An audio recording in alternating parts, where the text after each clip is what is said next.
সবাই কেমন আছো? আশা করি আল্লাহর রহমতে মধ্যে সবাই ভালো আছে এবং সুস্থ আছো। আজকে আমরা বরিশাল বোর্ড 2023 সালের এই কোয়েশ্চেনটার সমাধান দেখব। তাহলে বরিশাল বোর্ড 2023 সালে যে কোয়েশ্চেনটা হয়েছিল আমাদের সরলরেখা অধ্যায় থেকে, সেই কোয়েশ্চেনটা সম্পর্কে তোমার সাথে আমরা বিস্তারিত বলতে চাই। মানে এক কথায় যদি বলতে চাই, বিস্তারিত না, এক কথায় যদি বলতে চাই, অনেক সহজ ছিল। কীরকম সহজ? সকালে ঘুমতে উঠতে যেরকম সহজ লাগে ঠিক এরকম সহজ এটা একটা কোয়েশ্চেন। ওকে, তাহলে দেখো আসলে সত্যি কথা সহজ। তাহলে দেখো এখান থেকে আমরা যে ক নম্বর কোয়েশ্চেনটা একটু দেখি, যে ক নম্বর কোয়েশ্চেনটা কি বলছে, -1 বিন্দুর পোলার স্থানাঙ্ক নির্ণয় করতে। ঠিক আছে, তাহলে -1 বিন্দুটা তো পোলার স্থানাঙ্ক নির্ণয় করি। তাহলে আমরা পোলার স্থানাঙ্কের সূত্রটা কি ছিল? পোলার স্থানাঙ্ক যদি একটা স্থানাঙ্ক কার্টেসীয় আকারে xy আকারে থাকে, তাহলে এর পোলার আকার হচ্ছিল r থিটা। ঠিক আছে, আর এর পরিচয় হচ্ছিল r = হচ্ছে √x² + y², আর থিটার পরিচয় হচ্ছিল বিভিন্ন চতুর্ভাগে থিটাটা বিভিন্ন রকম হয়। ঠিক আছে, সেই হিসাবে আমাদের বিন্দুটা আছে হলো তৃতীয় চতুর্ভাগে। তৃতীয় চতুর্ভাগে থিটাটা হয় হচ্ছিল পাই প্লাস হচ্ছে tan ইনভার্স y/x। এ হচ্ছে আর কি মূলত আমাদের থিটাটা। তাহলে এখান থেকে আমাদের x y পরিচয় হচ্ছে যে কার্টেসীয় আকারে যে বিন্দুটা দেওয়া থাকবে সেই বিন্দুর বুঝ হচ্ছে x আর কুটিটা হচ্ছে y। ক্লিয়ার? আশা করি বুঝে গেছো। এখন দেখো আমরা কিভাবে সলভ দেই। তাহলে এই হচ্ছে আমাদের ক নং কোয়েশ্চেনটা। ক নং কোয়েশ্চেনে বলছে আমাকে দেওয়া আছে কার্টেসীয় আকারে -1, এখন কত -1 একটা বিন্দু, যেটার পোলার আকার আমরা যদি লিখি এখান থেকে এখানে আমরা বলতে পারি যে এখানে, ঠিক আছে, x = হচ্ছিল -1 আর y = কত -1, মানে বুঝ এবং কোটিটা। তাহলে আমরা আর নির্ণয় করবো। তাহলে r = হচ্ছিল √, কত √, হচ্ছিল x² প্লাস হচ্ছে y², মানে হচ্ছিল √(-1)² প্লাস হচ্ছে -1)²। তাহলে কত √2 থাকে। ওকে, আর থিটাটা যদি দেখি, যেহেতু আমাদের বলছে আমরা থিটাটা কোন চতুর্ভাগে আছে, তৃতীয় চতুর্ভাগে, তাহলে আমরা এখানে একটু লিখে নিতে পারবো যে তৃতীয় চতুর্ভাগের জন্য পাই প্লাস হচ্ছে কত tan ইনভার্স y/x। ঠিক আছে না? তাহলে এখান থেকে লিখি, তাহলে পাই প্লাস হচ্ছে tan ইনভার্স, আমাদের যেটা লিখবো সেটা হচ্ছে y এর মানটা হচ্ছিল -1 বাই হচ্ছে -1, তাহলে সমান পাই প্লাস কত tan ইনভার্স কত 1। ঠিক আছে, তাহলে আমরা পাই প্লাস tan ইনভার্স 1 এর মান জানি, অ্যাঙ্গেলটা আসে হচ্ছে কত π/4। তাহলে 5/4 রসাগু বলে যেটা আসে সেটা হচ্ছে পাই কত 4। তাহলে আমাদের নির্ণয় কত পোলার আকার আমরা যদি লিখি, তাহলে কি লিখবো, সেটা হচ্ছে আর এর মান হচ্ছে √2 কমা হচ্ছে পাই কত 4। এ হচ্ছে আমাদের করণ কোয়েশ্চেনের আনসার। ঠিক আছে, তাহলে আমাদের পরবর্তী কোয়েশ্চেনে যাই। তাহলে আশা করি বুঝতে পারছো। আচ্ছা, এখানে আরেকটা কথা বলে রাখি, আমরা এখানে যে অ্যাঙ্গেলটা বের করি এটা একটু বিস্তারিত বুঝো। যে এখান থেকে আমাদের বিন্দুটা ছিল এই কোঅর্ডিনেটে, যেটা হচ্ছিল -1 এখানে ছিল। তাহলে আমার ঘূর্ণায়মান রশ্মিটা কিন্তু এই জায়গায়। ঠিক আছে, তাহলে আমরা যে অ্যাঙ্গেলটা নির্ণয় করছি সেটা হচ্ছে এই অ্যাঙ্গেলটার পরিমাণ হচ্ছে হলো থিটা, যে থিটাটার মান হচ্ছে কত পাই/4।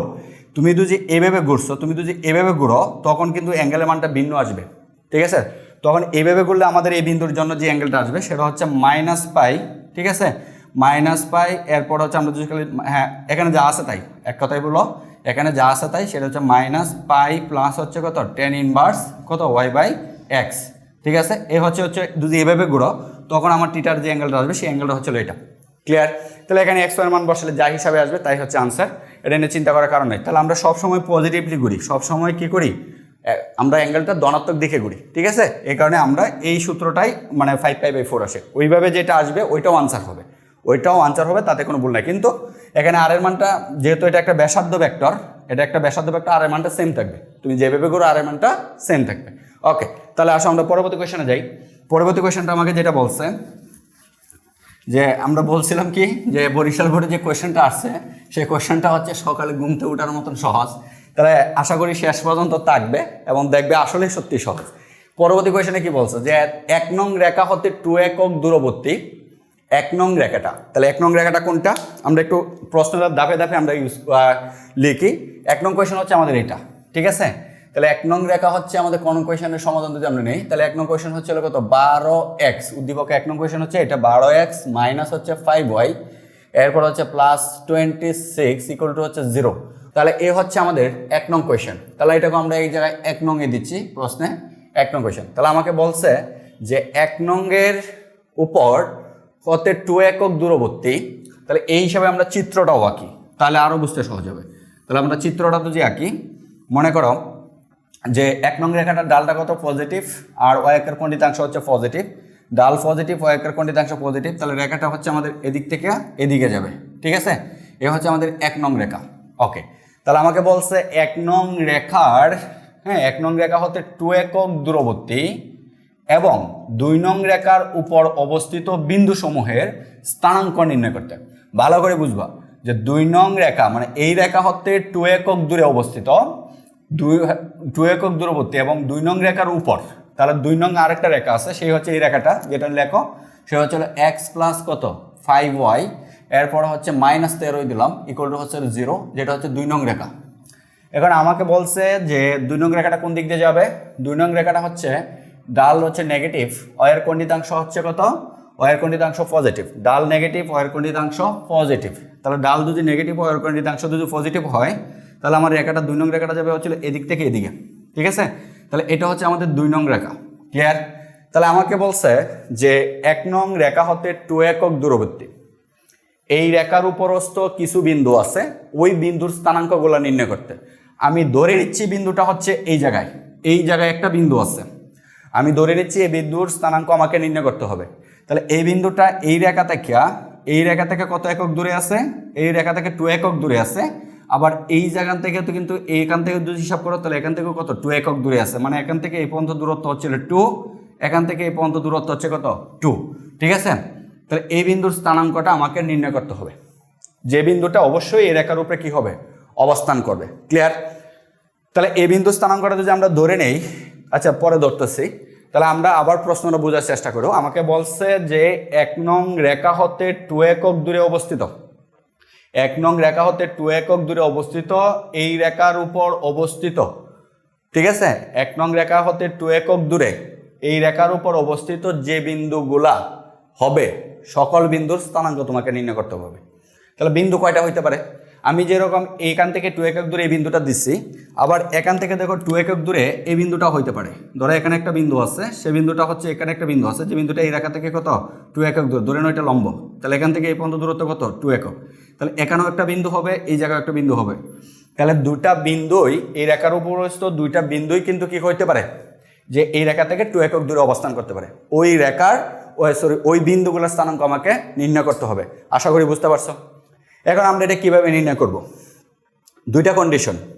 একটা কন্ডিশন হচ্ছে যে এই বিন্দু থেকে এই রেখার দূরত্ব তোমাকে দেওয়া আছে, তাহলে আমরা একটা বিন্দু থেকে একটা রেখার লম্ব দূরত্ব বের করতে পারি, এটা হচ্ছে একটা কন্ডিশন।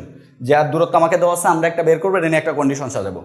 আরেকটা কন্ডিশন কি, আমি ধরে নেই যে এই রেখার উপর যে বিন্দুটা আছে এই বিন্দুটার বুঝটা হচ্ছে আমরা ধরে নিচ্ছি আলফা, এই বিন্দুটার বুঝটা কত ধরে নিচ্ছি আলফা।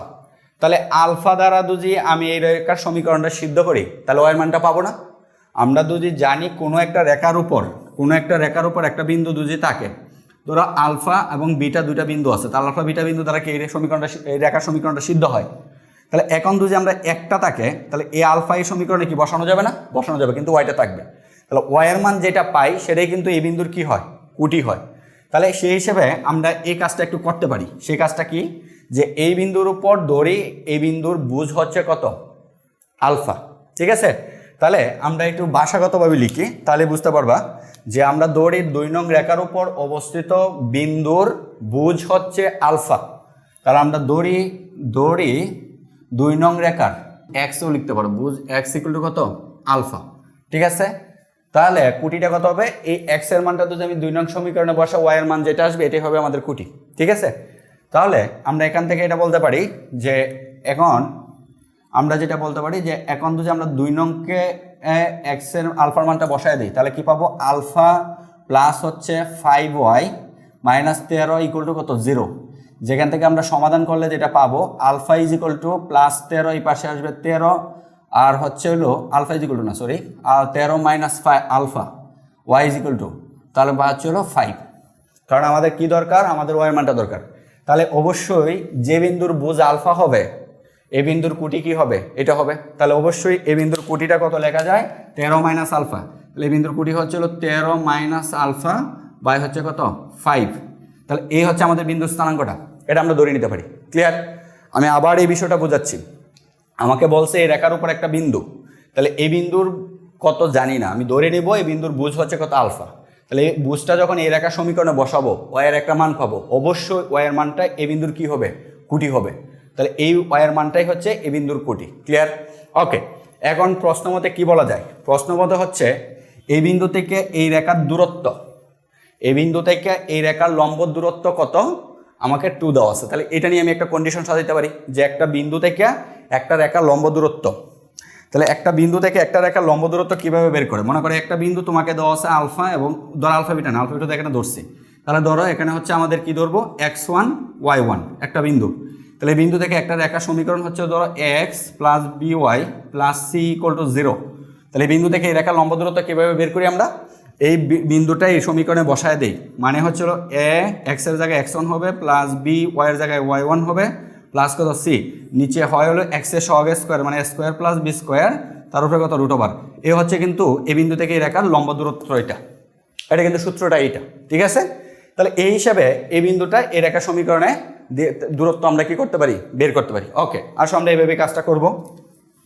তাহলে এখন আমরা যেটা বলবো সেটা হচ্ছে যে কত আলফা, এরপর হচ্ছে 13 মাইনাস আলফা বাই হচ্ছে কত 5, বিন্দু থেকে লম্ব দূরত্ব সমান সমান কত, লম্ব দূরত্ব হচ্ছে এই বিন্দুটা এখানে বসাইতে হবে। তাহলে 12 এক্সের জায়গায় আলফা মাইনাস 5 ইন্টু ওয়াইয়ের জায়গায় কি এটা 13 মাইনাস আলফা বাই কত 5, এরপরে কত হবে প্লাস 26, ঠিক আছে। নিচে হচ্ছে কত এক্সের সহগ স্কোয়ার মানে 12 স্কোয়ার প্লাস হচ্ছে ওয়াইয়ের সহগ স্কোয়ার মানে হচ্ছে মাইনাস 5 স্কোয়ার, তার উপরে কত রুট ওভার। এই হচ্ছে লম্ব দূরত্বটা, বুঝতে পারছো। তাহলে এখান থেকে যদি আমরা সমাধান করি তাহলে নিচে যেটা পাই 144 144 প্লাস হচ্ছে 25 এখান থেকে, আর এই জায়গা থেকে পাই হচ্ছে 12 আলফা, ঠিক আছে।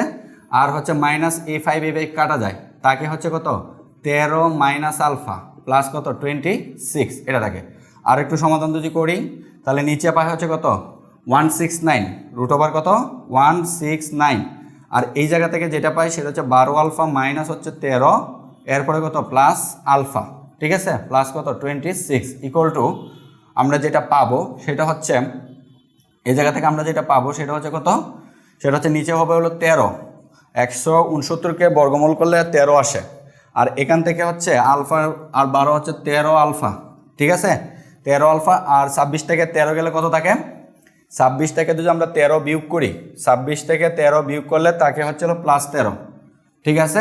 যেটাকে যদি আমরা সমাধান করি তাহলে 13 13 কমন যায়, কাটাকাটি করে আলফা প্লাস 1 বাই কত 1 থাকে, যেটাকে 1 লিখলেও চলে না লিখলেও চলে, তার মানে তাকে হচ্ছে কত আলফা প্লাস 1। এটা এখানে কি আছে, একটা প্রত্যেকটার ক্ষেত্রে একটা করে মডুলাস আছে, মডুলাসটা অবশ্যই দিতে হবে, বুঝতে পারছো, মডুলাসটা অবশ্যই দিতে হবে। ওকে, এই হচ্ছে আমরা লম্ব দূরত্বটা পাইলাম। এখন প্রশ্ন মতে কি বলছে, এখান থেকে এই বিন্দুর যে আমরা দূরত্ব পাইছি সেটা হচ্ছে এটা, সেটা কত এই জিনিসটা পাইছি, এবং প্রশ্ন কি বলেছে এই বিন্দু থেকে এই রেখার লম্ব দূরত্ব দেওয়া আছে। তাহলে আমরা এই কন্ডিশন সাজাইতে পারি। তাহলে এখন যদি আমরা কন্ডিশন সাজাই তাহলে এখানে লিখো যে এই জায়গায় যদি আমরা লিখি কন্ডিশনটা, এটা নিচে এটা অতটুক থাক। তাহলে এখন আমরা প্রশ্ন মতে কি বলবো, আমরা প্রশ্ন মতে বলতে পারি যে alpha plus 1 modulus equal to কত 2, ঠিক আছে। তার মানে বা মডুলাস তুললে কী করতে হয়, এক পাশে প্লাস মাইনাস দিতে হয়, কী করি প্লাস নিয়ে কাজ করি, মানে পজিটিভটা নিয়ে যদি আমরা কাজ করি তখন আলফা ইকুয়াল টু কত পাবো, আলফা এত হলে আমরা আলফা ইজ ইকুয়াল টু যেটা পাবো আলফা 1টাকে যদি পাশে পাঠাই তাহলে আমরা পজিটিভ নিয়ে কিন্তু কাজ করতেছি, তার মানে কত -1, তারপর -1 যদি হয় তাহলে তাকে হচ্ছিল 1, ঠিক আছে। এখন হচ্ছে যদি আমরা নেগেটিভটা নিয়ে কাজ করি তাহলে আলফা ইকুয়াল টু কত হবে, তার মানে প্লাসটা থাকবে না, তাহলে 1টা যদি পাশে পাঠাই তাহলে -3, তার মানে হচ্ছে -3, এই হচ্ছে আমাদের আলফার মান। তাহলে আমাকে বলছে বিন্দু স্থানাঙ্ক, তাহলে এই জায়গায় যখন আলফার মানগুলো বসাই দিলে তোমার বিন্দু স্থানাঙ্ক এসে পড়ে, ক্লিয়ার। তাহলে আমরা লিখব নির্ণয় বিন্দুর স্থানাঙ্ক। তাহলে সুতরাং নির্ণয় বিন্দুর স্থানাঙ্ক, তাহলে নির্ণয় বিন্দুর স্থানাঙ্ক একটা কত হবে, আলফা ইকুয়াল টু যদি 1 হয় তাহলে আমি যখন এখানে 1 বসাই কোটিটা কত 1, ঠিক আছে। আর এখানে যদি আলফা ইকুয়াল টু 1 বসাই তাহলে কত হলো 12/5, 12/5 এটা একটা, অথবা এবং আরেকটা বিন্দু কি হবে, আরেকটা বিন্দু যখন আলফা ইকুয়াল টু -3 বসাবো এখানে, যেটা এই বিন্দুটা আসতেছে কিন্তু -3, ঠিক আছে। তাহলে এখানে যদি আমি -3 বসাই তাহলে কত 16/5, 16 -3 বসালে প্লাস হয়ে যায়, হ্যাঁ 16/5। এই হচ্ছে আমাদের দুইটা বিন্দু, যে দুইটা বিন্দু, একটা বিন্দু হচ্ছিল আমাদের এইটা যেখানে মান বসালে, আরেকটা বিন্দু হচ্ছিল এইটা, তাহলে এই হচ্ছে আমাদের আনসার, ঠিক আছে। তাহলে আশা করি বুঝতে পারছো, ঠিক আছে। আচ্ছা, এভাবে অঙ্কটা সলভ করা যায়, আরেকটা অঙ্কভাবে সলভ করা যায়, ওইটা একটু জটিল হবে বেশি। তাহলে এভাবেই আমাদের সহজ। এই টাইপের অঙ্কটা কিন্তু খুবই গুরুত্বপূর্ণ, প্রত্যেকবার বোর্ড পরীক্ষার জন্য অঙ্কটা খুবই গুরুত্বপূর্ণ, শুধু বোর্ড পরীক্ষার জন্য না, বিভিন্ন ইঞ্জিনিয়ারিং ইউনিভার্সিটিগুলোতে আমাদের ভর্তি পরীক্ষার জন্য এই টাইপের প্রশ্নটা খুবই গুরুত্বপূর্ণ প্রশ্ন এটা। তাহলে কোনো একটা রেখার উপর একটা বিন্দু তোমাকে স্থানাঙ্ক বের করতে হবে, অন্য একটা রেখা থেকে একটা কন্ডিশন তোমাকে ক্রিয়েট করে দেওয়া হবে, ওই কন্ডিশনের ইউজ করে, ঠিক আছে? তাহলে আমরা এভাবে সলভ করার চেষ্টা করব। ওকে, এর পরবর্তীতে আসো আমাদের পরবর্তী কোয়েশ্চেনটা যাই। পরবর্তী কোয়েশ্চেনটা কি বলছেন, যে ক হতে প্রাপ্ত বিন্দুদ্বয় কোনো ত্রিভুজের দুইটা শীর্ষবিন্দু হলে। তাহলে আমরা ক নম্বর কোয়েশ্চেনটা একটু দেখি। দুইটা বিন্দু, একটা বিন্দু কিন্তু এটা, আর একটা বিন্দু কিন্তু এটা। তাহলে এইগুলা যদি আমরা না রেখে আর কাজ করি তাহলে কিন্তু হয়ে যাবে। আমরা দুইটা বিন্দু রাখলাম কারণ দুইটা বিন্দু আমাদের লাগবে। তাহলে আমরা গ নং কোয়েশ্চেনটা দেখতেছি। গ নং কোয়েশ্চেনে ক হতে প্রাপ্ত বিন্দুগুলা কি কি? একটা বিন্দু ধরি হচ্ছে এ, যে বিন্দুটা হচ্ছে 1, এরপরে কত 12/5, 12 হচ্ছে 5 একটা বিন্দু। আরেকটা বিন্দু হচ্ছে বি, যেটাকে আমরা ধরতেছি সেটা হচ্ছে -3 16/5, -3 16/5। এ হচ্ছে আমাদের ক হতে প্রাপ্ত দুইটা বিন্দু। ওকে, তাহলে ক হতে প্রাপ্ত দুইটা বিন্দু কোন ত্রিভুজের শীর্ষবিন্দু হলে। তাহলে একটা ত্রিভুজ আমরা এঁকে নেই। ধরো মনে করো এই একটা ত্রিভুজ আমরা আঁকতেছি, ঠিক আছে? এ হচ্ছে আমাদের ত্রিভুজটা। তাহলে এই যে ত্রিভুজটার দুইটা বিন্দু, তাহলে এ বিন্দু ধরলাম আমরা এটা, আর বি বিন্দু ধরলাম আমরা এটা। তাহলে এ বিন্দুর স্থানাঙ্ক তোমাকে দেওয়া আছে কত 1,12/5, ঠিক আছে? 1,12/5। আর বি বিন্দুর স্থানাঙ্ক কত দেওয়া আছে -3, 16/5। ওকে, এরপরে কি বলছে, শীর্ষবিন্দু হলে এবং ত্রিভুজটির লম্ববিন্দু এত, তাহলে ত্রিভুজটার লম্ববিন্দু। এখন কথা হচ্ছে লম্ববিন্দু কিভাবে তৈরি হয়, একটা ত্রিভুজের লম্ববিন্দু কিভাবে তৈরি হয়। যে কোনো একটা ত্রিভুজ, ঠিক আছে, এই শীর্ষ থেকে বিপরীত বাহুর উপর অঙ্কিত লম্ব, এই শীর্ষ থেকে এই বাহুর উপর অঙ্কিত লম্ব, এই শীর্ষ থেকে এই বাহুর উপর অঙ্কিত লম্ব, তিনটা যে বিন্দুতে ছেদ করবে ওই বিন্দুটাকে বলা হয় লম্ব বিন্দু অথবা লম্ব কেন্দ্র। ওকে, তাহলে আমরা লম্ব বিন্দুটা আঁকি। তাহলে এই শীর্ষ থেকে এই বাহুর উপর অঙ্কিত লম্ব হচ্ছিল এটা, ঠিক আছে? আবার এই শীর্ষ থেকে ওই বাহুর উপর অঙ্কিত লম্বটা হচ্ছে এটা, আবার এই শীর্ষ থেকে এই বাহুর উপর অঙ্কিত লম্ব হচ্ছিল এটা। তাহলে এটা এই বিন্দুতে ছেদ করছে, এটা হচ্ছে আমাদের লম্বকেন্দ্র। তাহলে লম্বকেন্দ্রটাকে আমি কি ধরতেছি, আর ধরতেছি। এটা স্থানাঙ্ক তোমাকে দেওয়া আছে কত, এটা স্থানাঙ্ক দেওয়া আছে -9/25, মাইনাস একটু ছোট করে লিখি, আচ্ছা 9/25, এটা কমা আর একটা কি দেওয়া আছে, আরেকটা হচ্ছে 9/5, একটু বাইরে নিয়ে লাগবে। এ হচ্ছে আমার বিন্দু স্থানাঙ্কটা দেওয়া আছে, লম্ব বিন্দুটা। ওকে, এখন আমাকে বলছে তৃতীয় শীর্ষবিন্দু যে সি বিন্দুটা আছে, এই সি বিন্দুর স্থানাঙ্কটা কত হবে সেটা তোমাকে কি করতে হবে, বের করতে হবে। তাহলে আশা করি বুঝতে পারছো কাজটা কি। আমি আবার বলতেছি, তোমাকে একটা ত্রিভুজের তিনটা শীর্ষবিন্দুর মধ্যে দুইটা শীর্ষবিন্দুর স্থানাঙ্ক দেওয়া আছে আর লম্ব কেন্দ্র দেওয়া আছে, তো শীর্ষবিন্দুর স্থানাঙ্ক তোমাকে নির্ণয় করতে হবে। এখন আমরা এই কাজটা কিভাবে করব? এই কাজটা করার জন্য আমরা যে কাজটা করতে পারি, যে আমরা কোনো বিন্দুর স্থানাঙ্ক বের করার জন্য অতীতে অনেক অঙ্ক সলভ করে আসছি বোর্ড কোয়েশ্চেনেই বিভিন্ন পদ্ধতির মাধ্যমে। আমি সরাসরি এখানে যেটা বলি সেটা হচ্ছে যে আমি যদি কোনোভাবে এই রেখার সমীকরণ জানি আর এই রেখার সমীকরণ জানি, ঠিক আছে, এই দুই রেখার ছেদবিন্দু কিন্তু সি বিন্দু, তাহলে আমরা এই দুই রেখার সমীকরণ সমাধান করলে সি বিন্দু বের হবে। তাহলে দেখো, এই রেখার উপর অবস্থিত একটা বিন্দুর স্থানাঙ্ক আমরা জানি, এই রেখার উপর অবস্থিত একটা বিন্দুর স্থানাঙ্ক বি কিন্তু আমি জানি। তাহলে আমি যদি এই রেখার ডালটা কোনোভাবে নির্ণয় করতে পারি, তাহলে এত ডাল বিশিষ্ট এত বিন্দুকে আমি সরলরেখার সমীকরণ নির্ণয় করতে পারবো। এ হচ্ছে প্রথম কাজ। তাহলে আমরা প্রথমেই এই কাজটা অ্যাপ্লাই করি। তাহলে আমরা এই রেখার ডালটা কিভাবে বের করব? আরেকটা কথা, এই রেখাটা এই যে রেখাটা, এই রেখাটা অবশ্যই এই রেখার উপর কি লম্ব। তাহলে এই রেখার ডাল যদি আমি দৌড়ি M1 আর এই রেখার ডাল যদি দৌড়ি আমি M2, ঠিক আছে, M2, তাহলে এই রেখা যেহেতু লম্ব, তাহলে এই ডাল দয়ের গুণফল কি -1, এই কন্ডিশন। তাহলে এই রেখার উপর দুইটা বিন্দু দেওয়া আছে, একটা বিন্দু হচ্ছিল এই বিন্দু আর একটা বিন্দু হচ্ছিল এই বিন্দু। তাহলে এই রেখার দুই বিন্দুকে আমি রেখার ডাল বের করতে পারি না? অবশ্যই বের করতে পারি। তাহলে এই ডাল বের করিয়া M1 এর সাথে গুণ করলে M1 এর মানটা কিন্তু পাওয়া যাবে M1 × M2 কত = -1 কন্ডিশনের মাধ্যমে, ঠিক আছে? তাহলে আমার এখন কি করা, এ আর রেখার ডাল বের করা, ঠিক আছে? তাহলে বের করো এ আর রেখার ডাল। এ আর রেখার M2 = কত আসবে, কুটিদ্বয়ের পার্থক্য বাই হচ্ছে কত ভুজদ্বয়ের পার্থক্য। তাহলে আমরা লিখতে পারি সমান সমান হচ্ছে কুটিদ্বয়ের পার্থক্য মানে হচ্ছে 15/5, এই 15/5 না তো, এটা এ বিন্দুর স্থানাঙ্ক তো 12/5, এখানে 15 কেন, 12/5, ঠিক আছে। আর বি বিন্দু স্থানাঙ্ক হচ্ছে 12/5। তাহলে আমরা যেটা লিখতে পারি সেটা হচ্ছে 12 হচ্ছে 5 মাইনাস হচ্ছে কত 9/5, 9/5 না 9/25, 9/5। ঠিক আছে, কুটিটা হচ্ছে 9/5। কি লিখতেছি নিজে বুঝতেছি না, 9/5। তার মানে মাইনাস হচ্ছে কত 9/5। এটা হচ্ছে কুটিদের পার্থক্য, পরে হচ্ছে কত বুঝদের পার্থক্য। তার মানে 1 মাইনাস এখানে কত হচ্ছে মাইনাস 9/25, তার মানে প্লাস 9 কত 25। এ হচ্ছে লসাগু। এখান থেকে যদি সমাধান করি আমরা যেটা পাবো, নিচে লসাগুটার লসাগু হচ্ছিল 25, এখানে হচ্ছিল 25 প্লাস হচ্ছে 9, আর উপরের লসাগু হচ্ছিল 25, এখানে হবে হচ্ছে 5 5 5 12 কত 60। এই হচ্ছে 60 মাইনাস এখানে হলো 5 5 নম্বর হচ্ছিল 45। এটা দেখে তাহলে সমান সমান আমরা যেটা পাই সেটা হচ্ছে 25 25 কাটা, উপরে তাকে হচ্ছিল কত 60 থেকে 15, আর নিচে তাকে হচ্ছে কত 34। এই হচ্ছে আমাদের এই রেখার ডাল পাইলাম। তাহলে প্রশ্ন মতে বলা আছে, প্রশ্ন মতে আমরা বলতে পারি বা এখন আমরা যেটাই বলো যে এখন এ আর লম্ব কত বিসি, এ আর লম্ব হচ্ছে কত বিসি। ঠিক আছে, আর আমরা ধরে নিছি বিসি রেখার ডাল কত m1, এটা কিন্তু লিখে নিব। আমরা ধরি বিসি রেখার ডাল হচ্ছে m1। তাহলে সুতরাং আমরা কি বলতে পারি m1 into m2 is equal to কত -1।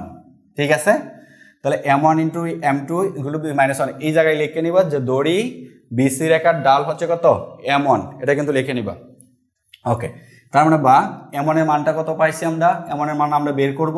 m2 এর মান পাইছি হচ্ছে কত 15/34 ইকুয়াল টু কত -1। তার মানে এখান থেকে সমাধান করলে m1টা যদি ওই পাশে পাঠাই তাহলে হবে হলো 34 কত 15, সামনে একটা মাইনাস। ওকে, তাহলে এ হচ্ছে আমাদের m1 রেখার ডাল পেয়ে গেলাম। তাহলে m1 রেখার ডাল কত 34 কত 15, একটা মাইনাস আছে। আশা করি বুঝতে পারছো আমরা ডালটা কেমনে বের করছি। এখন আমি এই রেখার ডাল জানি আর এই বিন্দু জানি, তাহলে এই বিন্দুগামী এত ডাল বিশিষ্ট সরলরেখার সমীকরণ। আমরা এখন কি লিখবো যে বি বিন্দুগামী, বি কত -3 16/5 বিন্দুগামী ডাল বিশিষ্ট সরলরেখার সমীকরণ। তাহলে সমীকরণটা কি হবে y - y1, তাহলে y1 কত 16/5 ইকুয়াল টু হচ্ছে ডাল, ডালটা কত এই যে -34 কত 15, x মাইনাস কত x1 মানে হচ্ছে +3। এ হচ্ছে আমাদের সমীকরণটা। একটু সমাধান করে রাখি। তাহলে আমরা যদি এখান থেকে আর গুণটা করি তাহলে আমরা কি পাবো, আর গুণ করলে 15 দিয়ে গুণ করলে হচ্ছিল 15y মাইনাস 15 দিয়ে গুণ করবো 5 দিয়ে কাটলে থাকে হচ্ছিল 3 3 16 হচ্ছে 48 48 ইজ ইকুয়াল টু হচ্ছিল -34x প্লাস হচ্ছে 102 -102 হবে 3 দিয়ে 34 গুণ করলে। এখন যদি আমরা সবগুলো এক পাশ করি তাহলে আসে হচ্ছিল 34x, এটাকে এবার আনতেছি প্লাস হচ্ছে 15y, তাহলে 48 102 102 থেকে 48 গেলে কত থাকে করা হয়, তাহলে তাকে হচ্ছে +54 ইকুয়াল টু কত 0। তাহলে এই হচ্ছে আমাদের একটা সরলরেখার সমীকরণ, যেটা হচ্ছে আমাদের এই রেখার সমীকরণ পাইছে। তাহলে এই রেখার সমীকরণটা কত 34x, এরপর হচ্ছে প্লাস হচ্ছে 15y, এরপরে প্লাস কত 54 ইকুয়াল টু হচ্ছে 0। তাহলে এই রেখার সমীকরণ পাইলাম এটা। ওকে, এখন সেম প্রসেসে আমরা কি করব এসি রেখার সমীকরণ নির্ণয় করব। ক্লিয়ার? তাহলে এসি রেখার সমীকরণটা আমরা কিভাবে নির্ণয় করব, তাহলে একটু দেখো। আমরা আবার অঙ্কটা এখান থেকে শুরু করতেছি। ঠিক আছে, এখান থেকে আবার শুরু করতেছি। তাহলে এখন যদি আমরা লিখি যে কোন রেখার সমীকরণ ডাল আমরা বের করবো, এখন হচ্ছে যে বি এবং আর রেখার ডাল, কারণ এই রেখার ডালের সাথে এখন হচ্ছে এই রেখার ডাল। ক্লিয়ার? আমি অন্য কালার ইউজ করি। ধরো এই যে এই রেখার ডাল, এই রেখার উপরে কি আছে লম্ব আছে। তাহলে আমি যদি এই রেখার ডাল নেই, এই রেখার ডাল কত হবে, এই রেখার ডালটা আমরা ধরতেছি m3, যেহেতু এখানে m2 এমন ধরে বলছি, আর এই রেখার ডালটা ধরতেছি আমরা m4। ঠিক আছে, তাহলে এই দুইটা রেখা যেহেতু পরস্পর লম্ব, তাহলে এই দুইটা রেখার ডাল গুণফল কত -1। তাহলে আমরা এই রেখার ডাল বের করতে পারলে এই রেখার ডাল বের হয়ে যাবে। তাহলে আমরা এখন যেটা বের করবো সেটা হচ্ছে বি আর রেখার ডাল। ঠিক আছে, তাহলে লেখো বি আর রেখার ডাল। ধরি বি এবং আর রেখার ডাল হচ্ছে কত ধরবো আমরা বি আর রেখার ডাল ধরতেছি m3 ইজ ইকুয়াল টু কত, ইজ ইকুয়াল টু হচ্ছিল m3, তার মানে হচ্ছে মাইনাস কুটিদের পার্থক্য। তাহলে কুটিটা কত এই 16/5, 16/5 মাইনাস এটার কুটি কত আছে, এটার কুটি হচ্ছে 9/5, তার মানে হচ্ছে 9/5। এরপর বুঝদের পার্থক্য -3 মাইনাস কত -9/5 মানে +9 কত 25। ঠিক আছে, তাহলে এখান থেকে যদি আমরা এটা সমাধান করি তাহলে আমরা কি পাবো, এখান থেকে সমাধান করলে আমরা যেটা পাবো, এখানে নিচের লসাগু কত, নিচের লসাগু হচ্ছে 25, ঠিক আছে। আর হচ্ছে হলো 3 25 কত, 3 25 75, তার মানে হলো 75। এরপর হচ্ছে প্লাস কত 9, আর উপরে এখানে হচ্ছিল কত 5 5 25, লসাগু হচ্ছে 25, তার মানে তাকে হচ্ছে 5 কত 80, তার মানে হচ্ছে এখানে হচ্ছে 80, ঠিক আছে, মাইনাস 5 নং 45, তার মানে হলো 45, ঠিক আছে। এই হচ্ছে আমাদের কাজটা। তাহলে এখান থেকে আমরা সমাধান করলে যেটা পাই সেটা হচ্ছে হলো কত, যে সমাধান করলে আমরা পাবো 25, এই 25 কাটাকাটি যাবে, নিচে থাকবে হচ্ছে হলো মাইনাস 60 কত 6, আর উপরে থাকে কত 80, তাই না। তার মানে হচ্ছে হলো 30 35 35, ঠিক আছে। এ হচ্ছে আমাদের মানে মূল কথা হচ্ছে মাইনাস কত 35/66, এ হচ্ছে আমাদের M3 রেখার ডাল, মানে হচ্ছে এই রেখার ডাল। ক্লিয়ার? তাহলে এখন আমরা যে কাজটা করব, যে আমরা কি লিখবো, আমরা জানি যে এই রেখা আর এই রেখা কি লম্ব, তার মানে এখন লিখবো BR লম্ব হচ্ছে কত AC, তাহলে AC, তাহলে আমরা ধরে নিচ্ছি AC রেখার ডালটা কত M4, এটা লিখে নাও যে AC রেখার ডাল হচ্ছে M4, এটা ধরি। তাহলে সুতরাং আমরা কি লিখতে পারি যে M3 into M4 equal two কত -1, তার মানে বা আমরা M3 এর মান কত পাইছি, M3 এর মান হচ্ছে -35 কত 66 ইন্টু হচ্ছে M4 ইকুয়াল টু কত -1, তার মানে বা আমরা এখান থেকে M4 ইকুয়াল টু যেটা পাই এটা এই পাশে পাঠাইলে হয়ে যাবে 66 কত 35। ক্লিয়ার?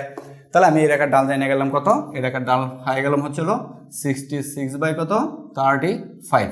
এখন এই রেখাটা আবার এ বিন্দুগামী না রেখাটা এ বিন্দুগামী, তাহলে এখন এত বিন্দুগামী এত ডাল বিশিষ্ট সরলরেখার সমীকরণ লেখো, এ বিন্দুগামী এবং এত ডাল বিশিষ্ট সরলরেখার সমীকরণ কত হবে, y - y1 কত 12 হচ্ছিল 5 ইন্টু দেওয়া দরকার নেই, সমান সমান হচ্ছে ডালটা কত 66 কত 35, ঠিক আছে, 66/35। এরপর হচ্ছে ইন্টু কত x - x1 কত 1। ক্লিয়ার? ওকে। এখন যদি আমরা আর গুণ দেই তাহলে আমরা যেটা পাবো 35 দিয়ে গুণ দিলে 35y, 35 15 কাটলে 7 7 12 কত 7 12 হচ্ছিল আমরা 7 12 হচ্ছিল 84 মাইনাস হচ্ছিল 84, ঠিক আছে। তাহলে 84 এখান থেকে যেটা আছে ইকুয়াল টু হচ্ছে 66x মাইনাস কত 66। ওকে, সবগুলো যদি আমরা এক পাশ করি এইগুলোকে এই পাশে নেব, তার মানে হচ্ছিল 66x মাইনাস হচ্ছে 35y, এটাকে যদি পাশে নিই -66, এরপর প্লাস কত 84 ইকুয়াল টু কত 0। তাহলে আমরা যেটা পাচ্ছি সেটা হচ্ছে 66x মাইনাস হচ্ছে হলো 35y, তাহলে 84 থেকে 66 বিয়োগ করলে যেটা থাকে সেটা হচ্ছে প্লাস 4 10 14 আর হলো 4 মানে হচ্ছে 18 ইকুয়াল টু 0। এই হচ্ছে আমাদের আরেকটা সমীকরণ, যেটা হচ্ছে আমাদের এসি রেখা সমীকরণ আমরা পাইলাম, ঠিক আছে। তাহলে এসি রেখা সমীকরণ, এখন আমাদের কাজ কি, আমাদের কাজ হচ্ছে এই এসি রেখা সমীকরণ আর বিসি রেখা সমীকরণ কি করা, সমাধান করা। ওকে, তাহলে এখন যদি আমরা দুইটা সমীকরণ সমাধান করি, সমাধান করার পদ্ধতি হচ্ছে আমরা কয়টা জানি, অনেকগুলো। তার মাঝখানে আমরা বর্জ্যগুণন পদ্ধতিতে সমাধান করব। তাহলে এটাকে সমীকরণ নাম্বার 2 কত, আমরা এখানে কোনো সমীকরণ নাম্বার দেই নাই, এটা হচ্ছে 2 আর এটা হচ্ছে কত 1 নং সমীকরণ। তাহলে আমরা এখন যেটা লিখবো সেটা হচ্ছে 1 আর 2 বর্জ্যগুণন পদ্ধতিতে সমাধান করি। এখানে লিখো এটার পরের লাইনে আর কি লিখবা হচ্ছে আমরা 1 আর 2 কি করব, বর্জ্যগুণন পদ্ধতিতে সমাধান করব। তাহলে 1 আর 2 যদি আমরা বর্জ্যগুণন পদ্ধতিতে সমাধান করি তাহলে 30 এটা হচ্ছে 34x প্লাস হচ্ছে 15y, এরপর হচ্ছে প্লাস কত 54 ইকুয়াল টু কত 0। এখানে যদি আমরা লিখি সেটা হচ্ছে 66x, এরপর হচ্ছে -35y, এরপর প্লাস কত 18 ইকুয়াল টু কত 0।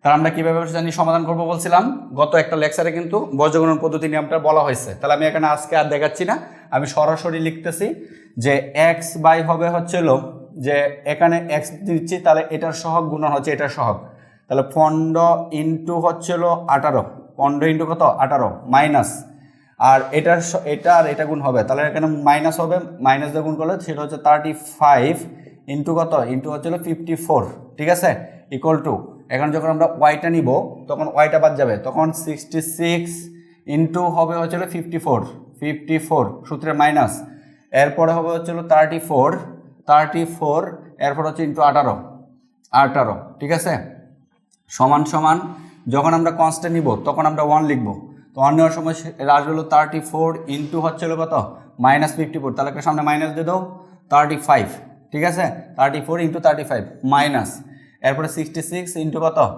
1 নিচ্ছে সরি 66 ইন্টু 15, 66 ইন্টু হচ্ছে হলো 15, ক্লিয়ার। তাহলে এখন আমরা প্রথম অনুপাত আর হচ্ছে এই শেষের তৃতীয় অনুপাত নিয়ে যদি সাজাই তাহলে আমরা x এর মান পাবো। তাহলে x ইকুয়াল টু কত পাবো, এটাকে জাস্ট এখানে পাঠিয়ে দেবো।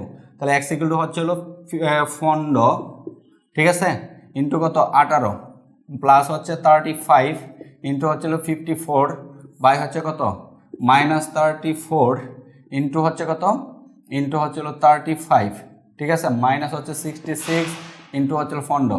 এই পুরাটা যদি তোমরা লসাগু গুণ করো, গুণ করে কাটাকাটি করো, যে আনসারটা পাবা আমি একবারে বলে দিচ্ছি, যেটা পাবা সেটা হচ্ছে -108 বাই হচ্ছে 109, ঠিক আছে। আমরা এখানে যেটা পাবো -108 বাই 109।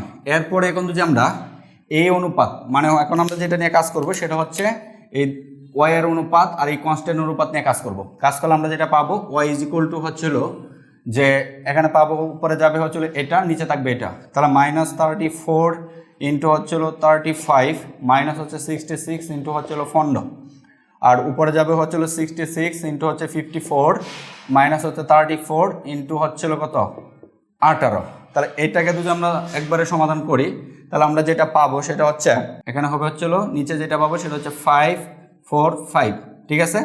তাহলে এ হচ্ছে আমার কি সি বিন্দুর বোস আর এ হচ্ছে আমার সি বিন্দুর কুটি, ঠিক আছে। তাহলে এটা হচ্ছে সি বিন্দুর কুটি, এটা হচ্ছে সি বিন্দুর কি বোস, এ হচ্ছে আমার নির্ণয় সি বিন্দুর স্থানাঙ্ক, ঠিক আছে না। তাহলে আমি প্রথমে বলছিলাম যে অঙ্কটা কি ছিল, অঙ্কটা ছিল সকালে ঘুম থেকে ওঠার জন্য যে পরিমাণ সহজ সেই পরিমাণ সহজ কিন্তু সেই অঙ্কটা, ক্লিয়ার। তাহলে এই টাইপের অঙ্কগুলো আমাদের খুবই সতর্ক থাকতে হয়। আর একটা কাজ হচ্ছে এই জায়গায় আমাদের যোগ বিয়োগটার ক্ষেত্রে একটু ভালোভাবে সতর্ক থাকতে হবে, কারণ এখানে ভুল হওয়ার সম্ভাবনা অনেকটা, ভুল হওয়ার সম্ভাবনা কিন্তু অনেকটা। তাহলে এই জায়গায় যখন আমরা ক্যালকুলেশনটা করব, যেহেতু সংখ্যাগুলো এখানে বড় বড় আসতেছে আর এটা যদি তুমি অপনয়ন পদ্ধতিতে সমাধান করতে যাও তাহলে ক্যালকুলেশনটা কিন্তু মানে যোগ বিয়োগটা আরও ঝামেলা হবে। এই কারণে আমরা দেখবা যেগুলো অঙ্কগুলো মানে সংখ্যাগুলো আমাদের বড় আসবে এগুলো বর্জ্যগুণন পদ্ধতিতে সমাধান করাটা সহজ, ভুল হওয়ার সম্ভাবনা কম থাকে, ঠিক আছে। এই কারণে আমি এটা বর্জ্যগুণন পদ্ধতিতে সমাধান দিচ্ছি, ওকে।